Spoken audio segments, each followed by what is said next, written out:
तो last video में हमने समझा था कि लेवल्स ऑफ कॉन्शियसनेस क्या होता है।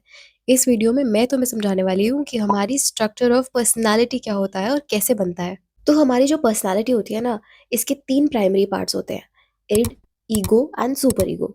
इड हमारी पर्सनालिटी का वो पार्ट होता है जो immediate gratification of primitive needs पर फोकस करता है और हमारे प्लेजर प्रिंसिपल पर वर्क करता है। यानी कि सिचुएशन और सर्कमस्टांस चाहे कोई भी हो, ये हमेशा प्लेजर सीख करेगा और पेन अवॉइड करेगा। अब इसे एक एग्जाम्पल के थ्रू समझो। हमारा जो इड होता है ना, वो कुछ ऐसे वर्क करता है कि मानो मुझे एक आइसक्रीम खानी है, लेकिन मेरे पास पैसे नहीं है। सामने मुझे एक आइसक्रीम वेंडर दिख रहा है, तो मेरा इड मुझे कहेगा कि जाओ जाके वो आइसक्रीम चोरी कर लो, लेकिन ये तो मॉरल वैल्यूज के अगेंस्ट है। बिल्कुल सिमिलरली इड किसी भी सिचुएशन के कॉन्सिक्वेंसेज में राइट और रॉन्ग में फर्क नहीं करता। वो सिर्फ इमीडिएट एक्शन लेने के बारे में सोचता है, तो हुआ ना मॉरल वैल्यूज के अगेंस्ट। अब जो हमारा सुपर ईगो होता है ना, वो इस इड के बिल्कुल ऑपोजिट होता है।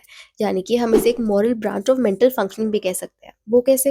बिकॉज ये हर सिचुएशन और सर्कमस्टांस में एक इंसान को अवेयर और अलर्ट रखता है about what is the right way to approach a problem और अ सिचुएशन। मान लो एक बॉय है और उसे फिर से आइसक्रीम खानी है, और इंस्टेड ऑफ स्टीलिंग उसका सुपर ईगो उसे कहेगा कि जाओ एटलीस्ट अप्रोच योर मदर और arrange for some money and then buy the ice cream. So this is how the super ego works. It works morally, and इससे ना एक इंसान या कोई भी पर्सन, उसके मन में गिल्ट या फियर या एंगर प्रोड्यूस नहीं होता।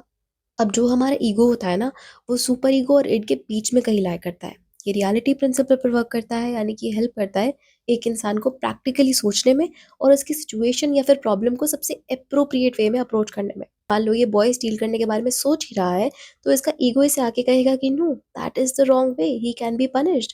सो instead of stealing the cone, he should ask for the permission to eat it. This is how ego works.